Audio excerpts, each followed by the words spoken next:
Am văzut că se distribuie masiv zilele acestea pe Facebook o știre despre Suedia. E o nouă prostie, o nouă minciună, care spune așa: recent s-au închis în Suedia 5 închisori din lipsă de deținuți. Închisorile suedeze arată ca niște pensiuni de lux și pedepsele pentru unele infracțiuni s-au redus. Numai minciuni. M-am uitat la de unde vin știrile astea, de unde vin informațiile astea. Am găsit-o pe câteva site-uri. Unul este site-ul Televiziunii România TV, plus alte câteva site-uri obscure, aiuristice, lipsite de importanță. Haideți să vă spun cum stau lucrurile cu mitul ăsta despre Suedia. În momentul de față există 5630 de deținuți în închisorile suedeze. Nu s-a închis nicio închisoare în ultima vreme. Mai mult, închisorile suedeze sunt pline în proporție de 95%. Adică guvernul din această țară își propune chiar să construiască rapid câteva sute de noi celule. Încă ceva foarte important, în ultima vreme sunt tot mai mulți străini închiși în Suedia, peste 35% în ultima vreme. Guvernul suedez se gândește chiar să îi trimită pe acești deținuți străini să-și ispășească pedeapsa la ei în țară. Pentru că, spune guvernul suedez, acolo au familie, acolo au prietenii, cunoscuții, au mai multe locuri de muncă și mai multe perspective.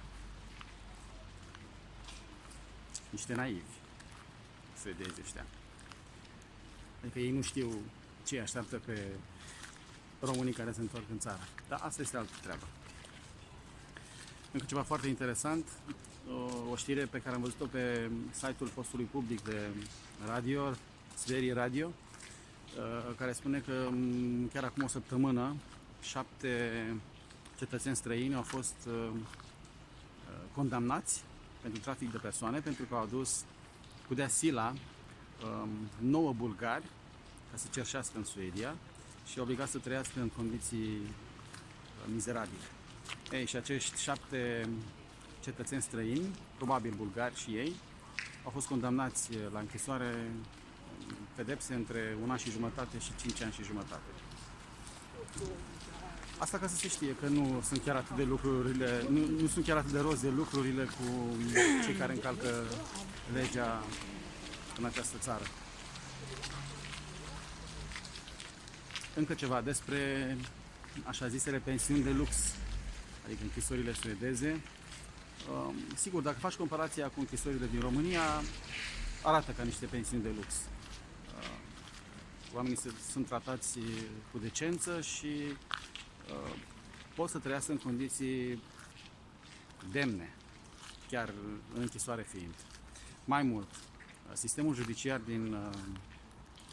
din Suedia le oferă posibilitatea celor închiși să urmeze pe timpul ispășirii pedepsei cursuri universitare, cursuri de meserii, au acces la bibliotecă, pot să comunice destul de mult și cu destulă ușurință cu cei de afară, în așa fel încât toate facilitățile astea, oamenii să fie pregătiți când părăsesc închisoarea, să fie pregătiți să se poată integra normal în viața de după pedeapsă.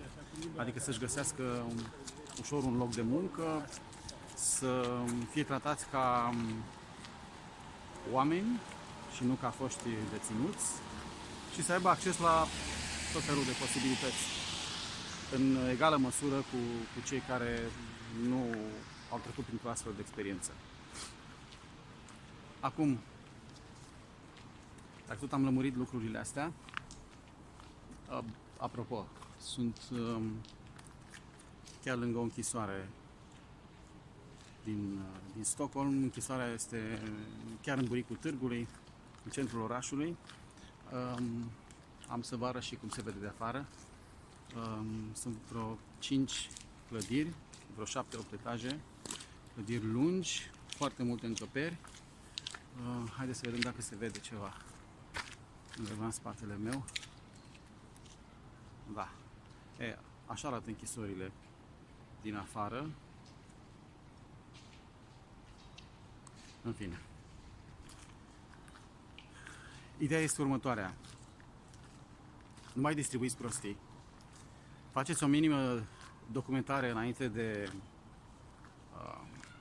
a distribui astfel de materiale și mai ales nu vă mai informați din surse lipsite de credibilitate, din surse verificate ca lipsite de credibilitate. Cam atât pentru astăzi. Pe data viitoare.